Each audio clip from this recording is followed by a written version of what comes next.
നമസ്കാരം. Raf talk ഫുട്ബോളിലേക്ക് അവർക്കും സ്വാഗതം. അങ്ങനെ കാത്തിരുന്ന് ലാലിഗ മത്സരങ്ങൾ നാളെ ആരംഭിക്കുകയാണ്.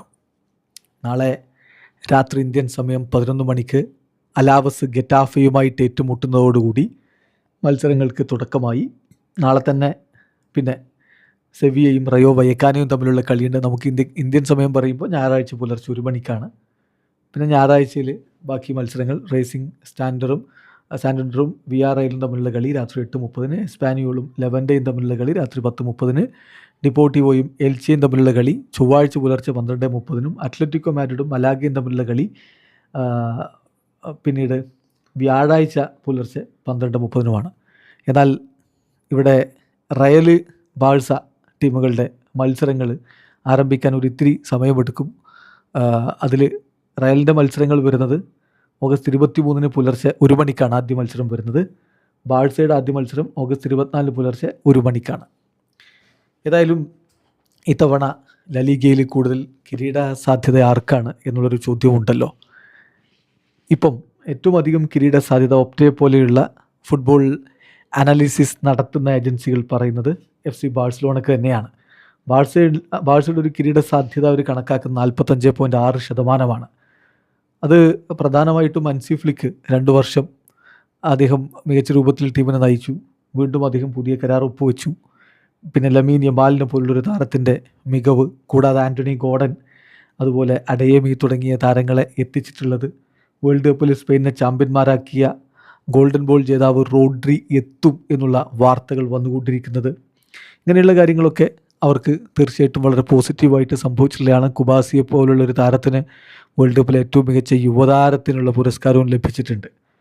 അതേസമയം ബാഴ്സലോണയെ സംബന്ധിച്ചിടത്തോളം ഉള്ളൊരു പ്രധാനപ്പെട്ട ഇഷ്യൂ എന്ന് പറഞ്ഞാൽ സംശയിക്കേണ്ട സ്ട്രൈക്കർ റോളിലേക്ക് ഇപ്പം ലെവൻഡോസ്കിയും അതുപോലെ തന്നെ നമ്മുടെ ഫെറാൻ ടോറസും വിട്ടുപോകുന്നു. അപ്പോൾ അതുകൊണ്ട് തന്നെ സ്ട്രൈക്കർ റോളിലേക്ക് ഒരു പകരക്കാരനെ കണ്ടെത്താൻ കഴിഞ്ഞിട്ടില്ല എന്നുള്ളതാണ്. ഹുലിൻ ആൽവാരസിനായിട്ടുള്ള ശ്രമങ്ങൾ എങ്ങും എത്താതെ കിടക്കുന്നു. അത് അവരെങ്ങനെ അഡ്ജസ്റ്റ് ചെയ്യും എന്നുള്ളതാണ് ഈ സീസണിൽ ആകാംക്ഷയോടുകൂടി എല്ലാവരും ഉറ്റുനോക്കുന്നത്. പിന്നെ രണ്ടാമത് കിരീട സാധ്യത കണക്കാക്കുന്ന റയൽ മാഡ്രിഡിന് തന്നെയാണ്. 31% അവരുടെ ഒരു കിരീട സാധ്യത ഒപ്റ്റ കണക്കാക്കിയിരിക്കുന്നത്. റയലിനെ സംബന്ധിച്ചിടത്തോളം നമുക്കറിയാലോ, കഴിഞ്ഞ 1-2 കൊല്ലക്കാലമായിട്ട് കിരീടങ്ങളില്ല എന്നുള്ളതിൻ്റെ ഒരു പ്രശ്നം പരിഹരിക്കേണ്ടതുണ്ട്. സോ ടീമിനെ നയിക്കാൻ വളരെ പ്രാഗ്മാറ്റിക് ആയിട്ടുള്ള ഒരു കോച്ചിനെ ഹോസെ മൊറീഞ്ഞോയെ അവർ എത്തിച്ചിട്ടുണ്ട്. ബെർണാഡോ സിൽവ, മാർക്ക് കുക്കറയ, ഡയമണ്ട് ഇങ്ങനെയുള്ള മികച്ച താരങ്ങളെ അവർ എത്തിക്കുകയും ചെയ്തിട്ടുണ്ട്. വിനീഷ്യസ് ജൂനിയറിൻ്റെ കരാറ് 2032 വരെ പുതുക്കി. വേൾഡ് കപ്പ് പൂർത്തിയാക്കി ജൂഡ് ബെല്ലിംഗാമിനെ പോലെയുള്ളവരൊക്കെ ടീമിനോടൊപ്പം ഉണ്ട്. എംബാപ്പെ തീർച്ചയായിട്ടും മികച്ച രൂപത്തിൽ പ്രകടനം നടത്തുമെന്ന് പ്രതീക്ഷിക്കാം. ബാക്കപ്പായിട്ട് ഇപ്പോൾ എസ്പിയും എൻറിക്കും സ്ക്വാഡിലുണ്ട്.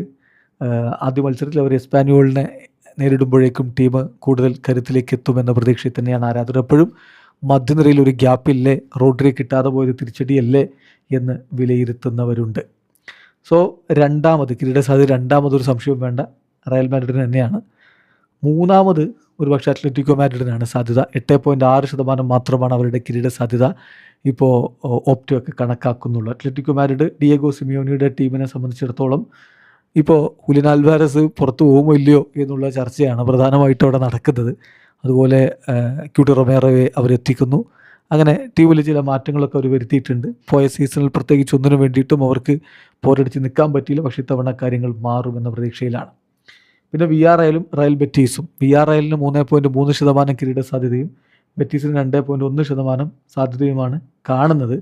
അപ്പോൾ ഈ ടീമുകൾ തന്നെയായിരിക്കും ഇത്തവണ പ്രധാനമായിട്ട് കിരീട പോരാട്ടത്തിലുണ്ടാവുക എന്നതിൽ തർക്കമേ വേണ്ട. റെലഗേഷൻ്റെ കാര്യത്തിൽ സംഭവിക്കുന്നതാണ്. ഇപ്പോൾ ഡിപ്പോർട്ടീവ ലാക്കെറൂണ എന്നുള്ളപ്പോൾ ഏക്കെറൂണ എന്ന രൂപത്തിലേക്ക് മാറിയിട്ടുണ്ട്. അവർ തിരികെ എത്തിയിട്ടുണ്ട് വീണ്ടും ലലീഗയിലേക്ക്. പക്ഷെ അവർ വീണ്ടും റെലഗേറ്റായി പോകുമോ? സാധ്യത കണക്കാക്കുന്ന 29.2%.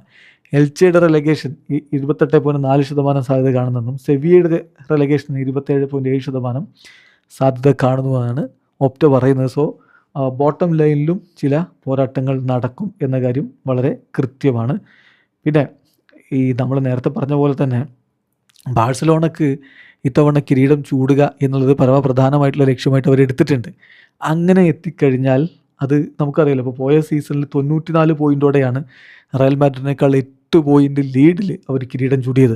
ഇത്തവണ നേടിയാൽ അത് ത്രിപ്പിറ്റായി മാറും. ക്ലബിൻ്റെ 30ാം ലാലിഗ കിരീടമാണ് അവർ ലക്ഷ്യമിടുന്നത്. പെപ് ഗാർഡിയോളയ്ക്ക് ശേഷം ആരും തുടർച്ചയായിട്ട് 3 ലാലിഗ കിരീടങ്ങൾ നേടിയിട്ടില്ല. സോ പെപ്പിന് ശേഷം ഹൻസി ഫ്ലിക്ക് ആ നേട്ടത്തിലേക്ക് എത്തുമോ എന്നുള്ളതാണ് എല്ലാവരും ഉറ്റുനോക്കുന്നത്.